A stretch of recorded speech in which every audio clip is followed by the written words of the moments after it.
என்னம்மா நல்லா இருக்கியா? வாண்ணே தம்பி, அண்ணனுக்கு ஒரு டீப்பா. உட்காருண்ணே. என்னம்மா ஒரு இந்து கோயிலுக்குள்ள வெளியாமே? யாருன்னு சொல்ற? அதான் எம்பி இளையராஜா தானே?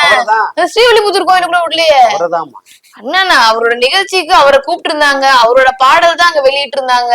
அதுக்கே அவரை விடலன்னா எப்படின்னு அங்க இருக்க ஜியர்கள் தானே அவரை வந்து இன்வைட் பண்ணி கோயிலுக்குள்ள கூட்டிட்டு போயிருக்காங்க. கருவறை வந்தோடனே ஸ்டாப் பண்ணிட்டாங்க. நீங்க பண்ணிட்டாங்களே. என்ன பெரிய ஆளு, இவ்வளவு பெரிய ஆளு நம்ம ஆள் இப்படி இன்சல்ட் பண்ணிட்டாங்க. ரொம்ப வருத்தமா இருக்கு. அதை விடு, நம்ம குடியரசுத் தலைவரையே உள்ள நன்றிப்பா. குடியரசுத் தலைவரையே உள்ள விடலையம்மா. ராமர் கோவில் ஆமா இனாகிரேஷனுக்கே உள்ள விடல. என்னன்னு இது? அவாக்கள்லாம் இப்படி பண்ணா இவாக்கள்லாம் எங்க போறது? பிரசாதம் வாங்கி சாப்பிட்டு வீட்டுக்கு போயிடணுமா? பிரசாதம் வாங்குறதுக்கானே நம்ம போறோம் கோவிலுக்கு. என்ன ஒரு செம்ம மேட்ரு ஒண்ணு சிக்கிருக்கேன்.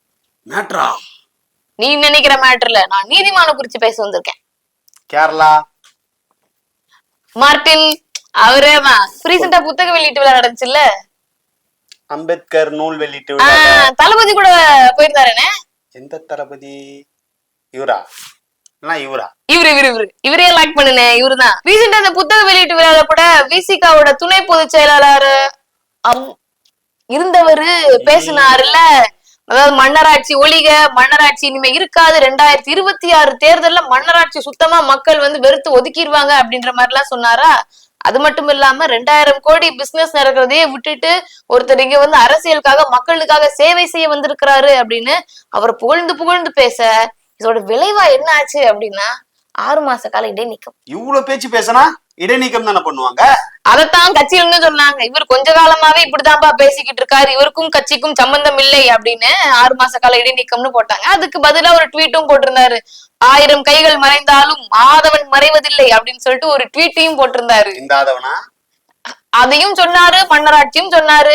கடைசியில என்ன சொல்ல வராரு நம்ம யாருக்குமே புரியல. அந்த நிலையிலதான் நம்ம இருந்தோம். இந்த 6 மாத கால இடைநீக்கிறதுக்கு அப்புறம் இன்டர்வியூ என்ன, பிரஸ் என்ன, பயங்கரமா இன்டர்வியூ எடுத்துட்டு இருந்தாங்க. இவ்வளவு பேச்சும் சரி, இந்த இன்டர்வியூ நடந்துச்சுல்ல, அதுல வந்து கேட்டிருந்தாங்க, இந்த மாதிரி மேடையில பேசிட்டீங்களேப்பா, இது குறிச்சு ரெக்ரெட் பண்றீங்களா அப்படின்னு எல்லாம் கேட்டாங்க.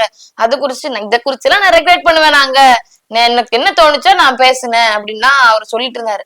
ஆனா அவரோட முகத்துல ஒரு வருத்தம் தெரிஞ்சுக்கிட்டே இருந்துச்சுன்னு.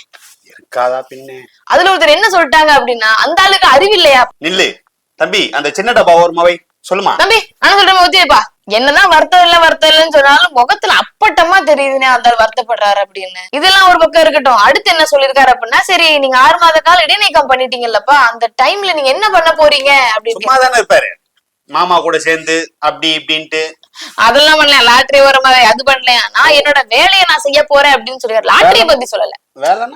வேலைன்னா பல்லு விளக்குறது, குளிக்கிறது, இதெல்லாம் ஒரு வேலை தானே, அதெல்லாம் பண்ணுவேன் அப்படின்ற மாதிரி பிரஸ் மீட்ல கொடுத்துருக்காரு. சரி இப்படிதானே சொல்லிக்கிட்டு இருக்காரு. சரி கட்சி விட்டு விலக மாட்டாரு போல, கட்சியும் தாவ மாட்டாரு போல அப்படின்னு யோசிச்சுட்டு இருந்தோமா, திடீர்னு இன்னைக்கு ஒரு அனௌன்ஸ்மெண்ட் கொடுத்துட்டாரு, கட்சி விட்டு விலக போறேன்னு.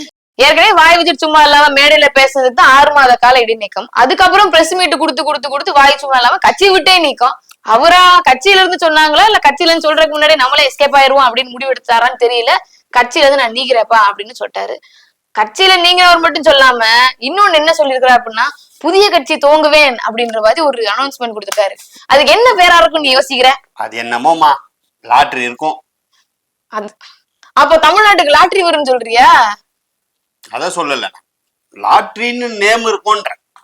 இவரு புது கட்சி தொடங்குவாரா இல்ல புதுசா முளைச்சிருக்க கட்சியில போய் இணைவாரா அப்படின்றதான் டவுட்டா இருக்கு.